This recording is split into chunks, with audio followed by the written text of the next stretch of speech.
the stoppage, got it! Mid tonight, here's Woodcock. Here is Wines, right on cue.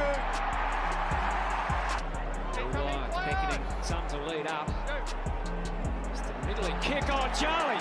Legs, shovel the one backwards. And found Wines, and that will do. Manufacture a goal, Martin, the front spot. Chance for Wines here. Over the shoulder, the crowd will tell the story. And it's...